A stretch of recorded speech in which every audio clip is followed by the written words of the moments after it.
আমার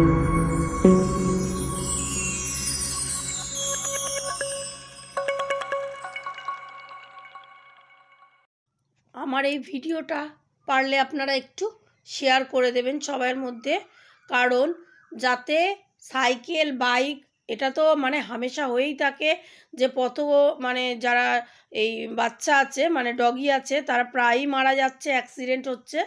তা এরকমই সরস্বতী পুজোর দিন একটি বাচ্চা আমার বাপের বাড়ির ওই দিকে সেখানে হয়েছিল, মানে সাইকেলে অ্যাক্সিডেন্ট হয়ে ওর মাথাটার এক সাইড দিয়ে পুরো সাইকেল চলে গেছিলো। তা সেই সরস্বতী পুজোর দিন থেকেই বাচ্চাটা মানে পড়ে রয়েছে। যেহেতু আমার ছেলের পরীক্ষা ছিল, আমি কিছু করতে পারছিলাম না, তা যারা রাখে মানে আমার মাস্তুতো দাদা টাদা ওরা ওই বেটাডাইন দিয়ে ওকে রেখেছিল।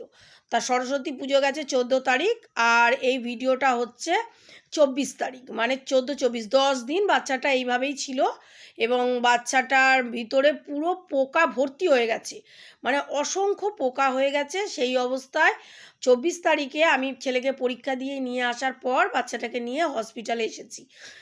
আসার পর বাচ্চাটার ট্রিটমেন্ট করছি। এটা হচ্ছে ফার্স্ট দিনের ট্রিটমেন্ট। এরপরে মানে 2 দিনের ট্রিটমেন্ট আমি করেছি, আর আজকে আবার যাব, মানে আজকে হচ্ছে 26 তারিখ।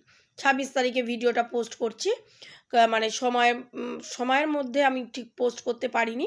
তাই এটা হচ্ছে ফার্স্ট ডে ট্রিটমেন্ট।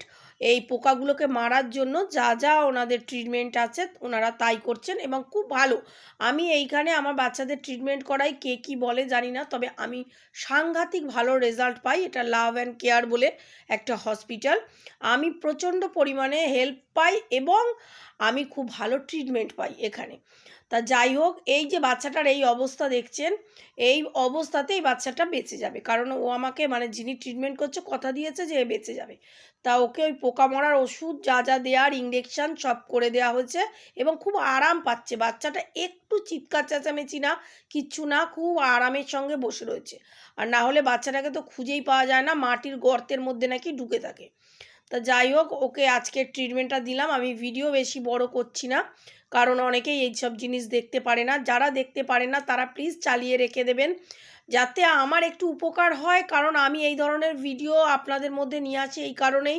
আমাকে একটু আপনারা এনকারেজ করুন যাতে আমি এইরকম বাচ্চাদের প্রাণগুলো বাঁচাতে পারি। তাই জন্য আপনারা তো অনেক ধরনেরই ভিডিও দেখেন, একটু আমাদের মতো ভিডিওগুলোর দিকেও যদি একটু ফোকাস করেন তো খুব ভালো হয়। তা পারলে ভিডিওটা একটু শেয়ার করবেন।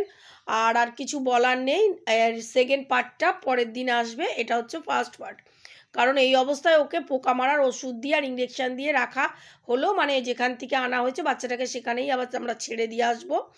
আর পরের দিনের ভিডিওটা দেখার জন্য প্লিজ আপনারা অপেক্ষা করুন।